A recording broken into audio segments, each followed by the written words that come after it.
Piles, fissures, fistula అని ఉంటాయి. అంటే వాళ్ళకు విరేచనకు వెళ్ళినప్పుడు రక్తం పడడం. సో అది ఆహారం అంటే వేడి చేసే పదార్థాలు ఏమైనా తినడం కానీ, వేడి ఉండే వాతావరణంలో ఉండడం కానీ, లేకపోతే వాళ్ళు సరిపడినంత నీళ్లు తాగకుండా శరీరంలో వేడి పెరిగిపోవడం కానీ, ఇలాంటివి ఏదైనా జరిగి వాళ్ళకు మోషన్లో బ్లడ్ పడింది. పర్టికులర్గా 2-3 రోజుల పాటు కంటిన్యూగా ఈ చికెను, నాన్ వెజ్లు తిన్నారనుకోండి, వెంటనే బ్లడ్ పడుతుంది. అమ్మో ఏదో వచ్చిందని అంటారు. ఇక అక్కడి నుంచి సమస్య ప్రారంభమవుతుంది. అప్పుడు ఏదో టెంపరీ మందులు ఇచ్చినారంటే అది తగ్గదు.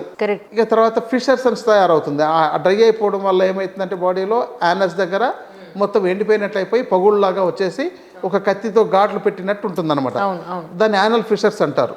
అదేమవుతుందంటే విరేచనానికి వెళ్ళినప్పుడు నొప్పి, మంట వస్తుంది. అది ఒక గంట 2 గంటల తర్వాత తగ్గిపోతుంది.